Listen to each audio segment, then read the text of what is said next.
हम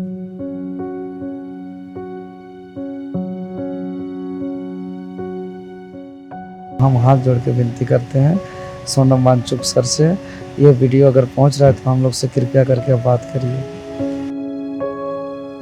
already rest चाहिए था, इलाज चाहिए था, लेकिन हम रेस्ट और इलाज को छोड़ करके अन्न को त्याग किए और जल ग्रहण अभी इसलिए नहीं कर रहे हैं कि हम चाहते हैं सरकार मेरा बात जल्दी से जल्दी सुने। इस वक्त रात के तकरीबन 1:30 बज रहे हैं और 4 अगस्त है। हम लगातार आपको झारखंड के जेपीएससी का जो आंदोलन हो रहा है उसके बारे में बात कर रहे हैं और यहाँ से शायद आपने कुछ दृश्य देखे होंगे जिसमें सोनम वांगचुक की चर्चा भी की जा रही है। इस आंदोलन में आपने जंतर मंतर में सोनम वांगचुक की चर्चा सुनी, लेकिन आज मैं मौजूद हूँ झारखंड के सोनम वांगचुक के साथ में और ये देवेंद्र महतो जी हैं जो कि अनशन कर रहे हैं, अनिश्चितकालीन भूख हड़ताल कर रहे हैं और अभी फ़िलहाल वो पानी भी नहीं पी रहे हैं। तो सबसे पहले तो देवेंद्र जी, आपको कितने दिन हो गए हैं अभी तक अनशन करते हुए? आज तीसरा दिन हो गया। तीसरा दिन। जी। तो ये जो तुलना की जा रही है, आपको ये कहा जा रहा है कि आप झारखंड के सोनम वांगचुक हैं, ये तुलना जब आप सुन रहे हैं तो आपको कैसा लग रहा है? जी, सोनम वांगचुक सर तो बहुत महान व्यक्ति हैं। हम लोग एक छात्र हैं, लेकिन ज़रूर उनसे प्रेरणा लेकर के हम लोग अपना न्याय की लड़ाई लड़ रहे हैं और हम लोग को विश्वास है कि सोनम वांगचुक सर के संघर्ष से केंद्र की सरकार मान सकती है, इस्तीफ़ा दे सकती है। तो हम लोग छात्र लोग उनके मार्ग पर चल कर के हम लोग को भी ज़रूर न्याय मिलेगा। आप ये बताइए कि आपकी 3 क्या प्रमुख माँगे हैं?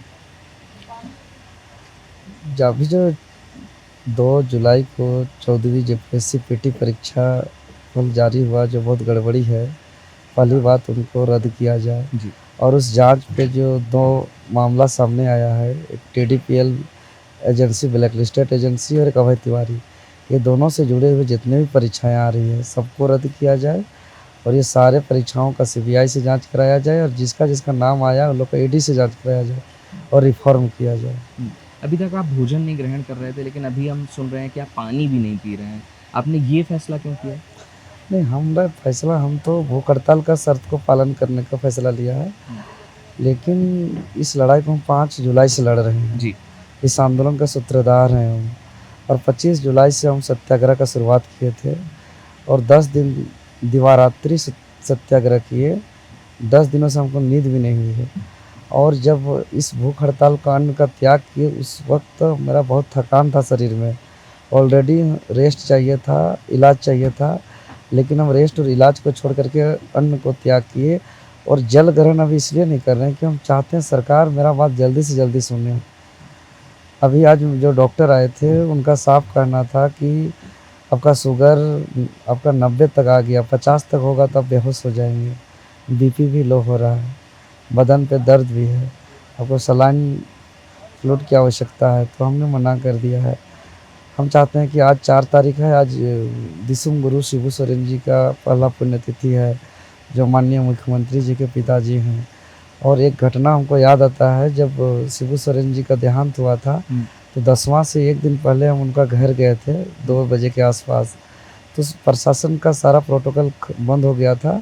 एक लाइट लगाने वाले बच्चे को हम बोले थे कि जाइए देवेंद्र जी आए हैं, बोल दीजिए मुख्यमंत्री को, तो सुन करके निकले थे वो।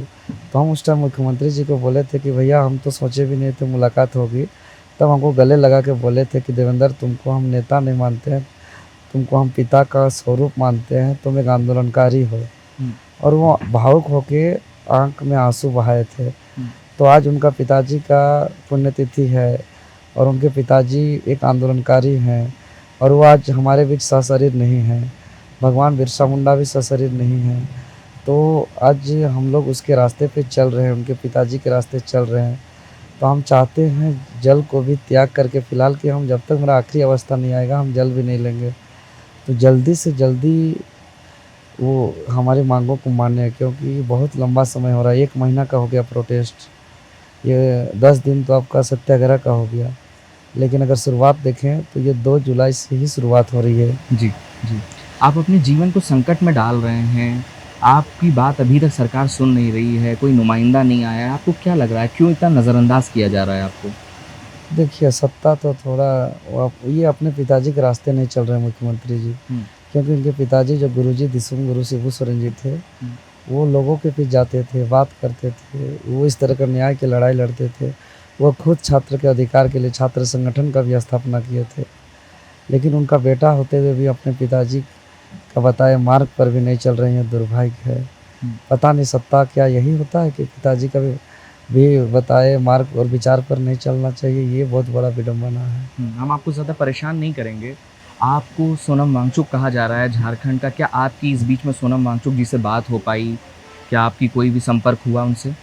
नहीं, अभी तक नहीं हो पाई है। क्या आप उनसे संपर्क करना चाहेंगे, आप अगर जी, उनको कहना चाहें? हम इच्छा भी जताए हैं कई चैनल पर कि एक बार अगर उनसे हमारा वीडियो कॉल में भी बात हो जाए, तो हम लोग का बहुत मनोबल बढ़ जाएगा और यह मुहिम बहुत तेज़ होगी। अगर वीडियो कॉल में भी हम लोग का बात हो जाएगा, हम आपके चैनल से भी हम आग्रह करेंगे, निवेदन करेंगे सोनम वांगचुक सर तक अगर ये वीडियो पहुँचे, तो एक बार कम से कम हम लोग छात्र हैं, हम लोग छात्र से वो वीडियो कॉल में बात करें और अगर संभव हो तो आ जाएँ, तो ये तो हम लोग के लिए बहुत बड़ी बात हो जाएगी। लेकिन वीडियो कॉल में भी बात हो जाएगा तो बहुत खुशनसीब हैं हम लोग। तो आपका चैनल से हम आग्रह कर रहे हैं, अगर ये आवाज़ जा रही है तो चूँकि हम भी अन्न का त्याग कर चुके हैं, मेरा भी बदन में दर्द है, हम ज़्यादा बात करने की भी स्थिति में नहीं हैं और ये 26 साल का ये दर्द है। दिल्ली में जो न्याय दिलाए छात्र को सोनम वांगचुक सर, वो एक पेपर लीक का मामला था और वो भी नीट का मामला था, वो मेडिकल के लिए एडमिशन का मामला था, यहाँ नौकरी का मामला है और 26 साल से पेपर लीक हो रहा है झारखंड में। आज तक सोनम वांगचुक सर का एक छोटा-सा रास्ते पे चल के हम लोग इतना बड़ा प्रोटेस्ट कर रहे हैं, तो अगर उनका हम लोग का साथ मिलेगा तो 26 साल से जो भटक रहे हैं छात्र, उनको न्याय मिल जाएगा। तो हम हाथ जोड़ के विनती करते हैं सोनम वांगचुक सर से, ये वीडियो अगर पहुंच रहा है तो हम लोग से कृपया करके बात करिए। तो ये देखिए देवेंद्र महतो जी हैं, भारत का संविधान लेकर के पीछे तिरंगा लगा हुआ है और मैं अनुज से कहूँगा कि इधर भी अनुज दिखाएं कि इस तरफ सोनम वांगचुक के साथ उनकी तस्वीर भी है और लगातार यहाँ पर छात्र और साथ में देवेंद्र जी भी यही मांग कर रहे हैं कि जो जेपीएससी की अनियमितताएं हैं, जितनी भी तरीके से जो बच्चों के हक की चीज़ें हैं वो धन्ना सेठों को बेची जा रही हैं, उनकी जो नौकरियां हैं वो उनको दी जा रही हैं और जो गरीब छात्र है वो अभी भी लगातार संघर्ष कर रहा है। हमने आपको झारखंड के सोनम वांगचुक से मिलवाया और ये लगातार यहाँ पर अनिश्चितकालीन भूख हड़ताल पर बैठे हुए हैं और इनकी सुध अगर सरकार नहीं ले रही है और अगर इन्हें नज़रअंदाज कर रही है तो इसका जवाब क्या है, ये तो बेहतर सरकार ही बताएगी। कैमरे के पीछे हैं अनुज, मेरा नाम है मुकुल सिंह चौहान, बहुत बहुत शुक्रिया।